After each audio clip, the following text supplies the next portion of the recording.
Jésus-Christ selon saint Jean. Gloire à toi, Seigneur. En ce temps-là, Jésus leva les yeux au ciel et dit, Père, l'heure est venue. Glorifie ton Fils, afin que le Fils te glorifie. Ainsi, comme tu lui as donné pouvoir sur tout être de chair, il donnera la vie éternelle à tous ceux que tu lui as donnés. Or, la vie éternelle, c'est qu'ils te connaissent, toi le seul vrai Dieu, et celui que tu as envoyé, Jésus-Christ. Moi, je t'ai glorifié sur la terre, en accomplissant l'œuvre que tu m'avais donnée à faire. Et maintenant, glorifie-moi auprès de toi, Père, de la gloire que j'avais auprès de toi avant que le monde existe. J'ai manifesté ton nom aux hommes que tu as pris dans le monde pour me les donner. Ils étaient à toi, tu me les as donnés, et ils ont gardé ta parole. Maintenant, ils ont reconnu que tout ce que tu m'as donné vient de toi, car je leur ai donné les paroles que tu m'avais données. Ils les ont reçues. Ils ont vraiment reconnu que je suis sorti de toi, et ils ont cru que tu m'as envoyé. Moi, je prie pour eux. Ce n'est pas pour le monde que je prie, mais pour ceux que tu m'as donnés, car ils sont à toi. Tout ce qui est à moi est à toi, et ce qui est à toi est à moi, et je suis glorifié en eux. Désormais, je ne suis plus dans le monde. Eux, ils sont dans le monde. Et moi, je viens vers toi. Alléluia, Alléluia, Alléluia. Alléluia, Alléluia, Alléluia.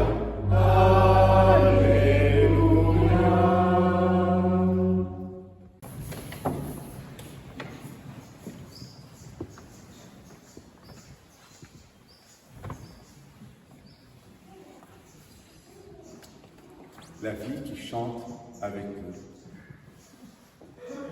la vie qui se réjouit que nous soyons là, pour apprendre à la recevoir comme le cri de cet enfant.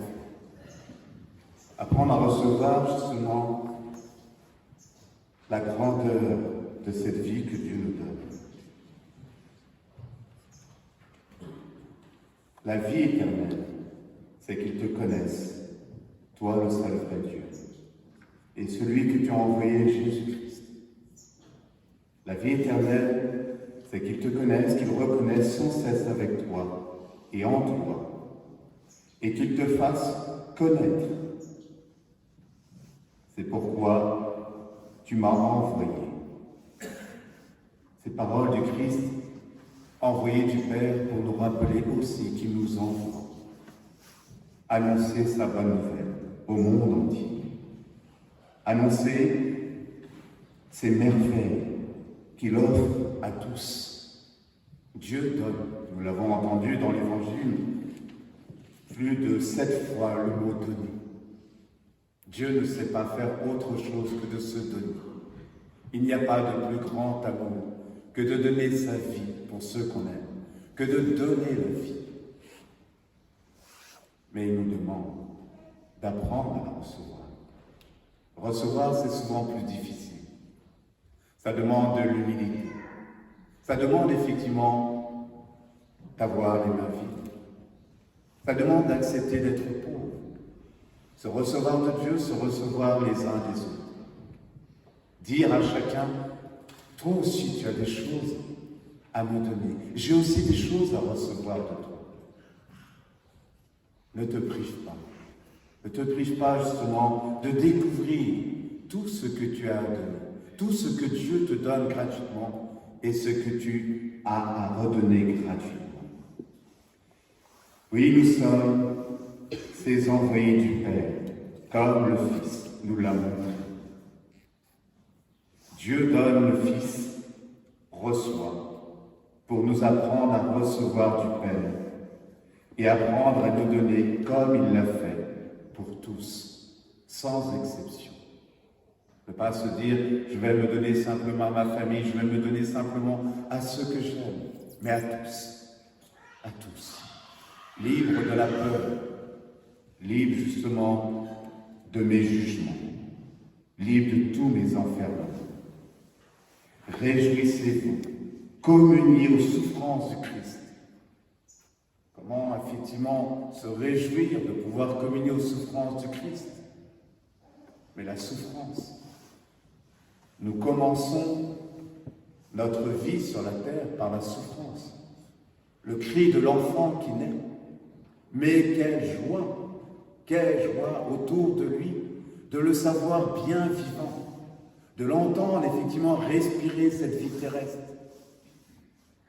Naître à cette espérance en la vie plus forte que tout, plus forte que toutes nos souffrances, plus forte que la mort.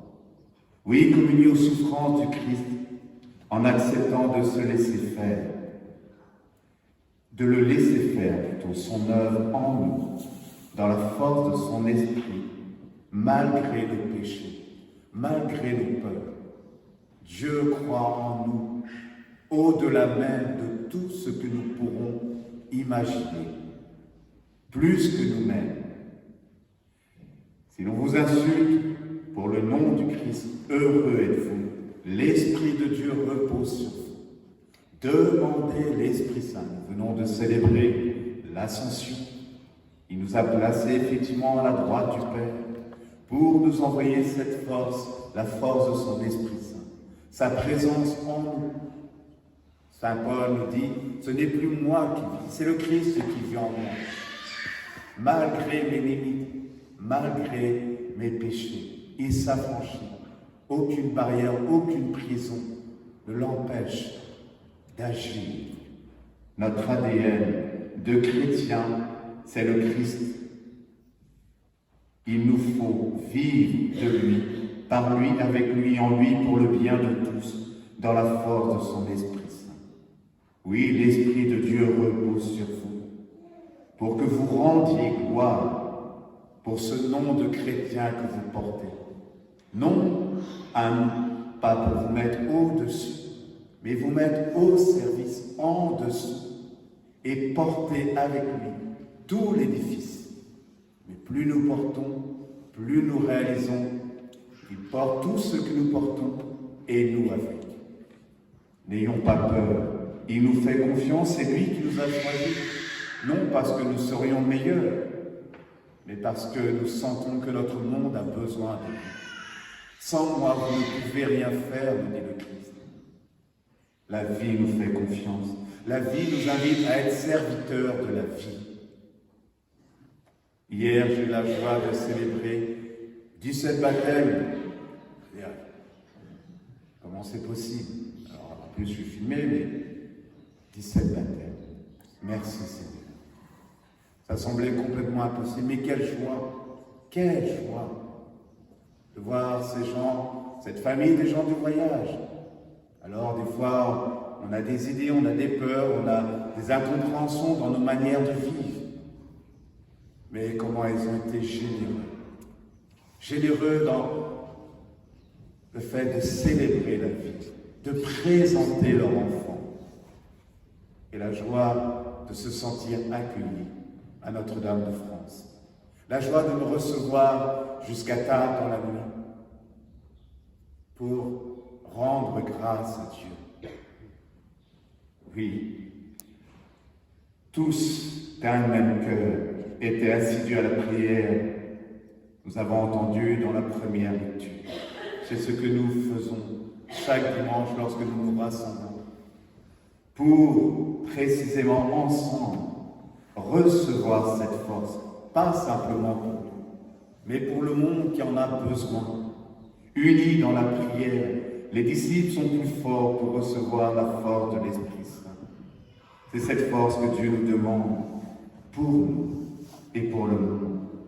J'ai demandé une chose au Seigneur, nous dit le psalmiste, la seule que je cherche, habiter la maison du Seigneur tous les jours de ma vie, pour admirer le Seigneur dans sa bonté et m'attacher à son temple.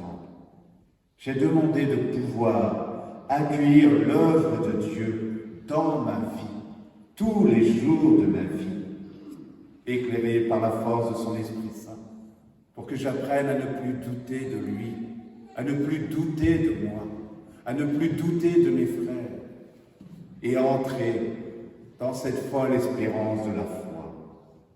Oui, réjouissez-vous d'être un jour totalement libérés de la mort et du péché. Réjouissez-vous afin d'être dans la joie et l'allégresse quand sa gloire se révélera. La gloire de Dieu, c'est son œuvre en nous. La gloire de Dieu, c'est l'homme vivant, disait saint Irénée. L'homme présent à son Dieu, en laissant Dieu vivre en lui, en laissant la vie s'exprimer à travers lui. Et la gloire de l'homme, c'est de voir Dieu, de reconnaître Dieu justement agissant en lui et autour de lui. Ils ont cru que tu m'as envoyé. Ils peuvent à présent, dans le feu de ton esprit, être ces envoyés du Père, du Fils et de l'Esprit pour la terre entière. Le Seigneur nous appelle, mais pour être ses envoyés, pour ensemble aller à la rencontre de ce monde, de tous nos frères et sœurs, en apprenant à recevoir aussi ce que Dieu veut nous donner à travers eux. N'ayons plus peur, demandons à l'Esprit Saint de nous fortifier dans cette foi et de faire de nous ces témoins pour donner vie au monde, pour donner espérance au monde. Amen.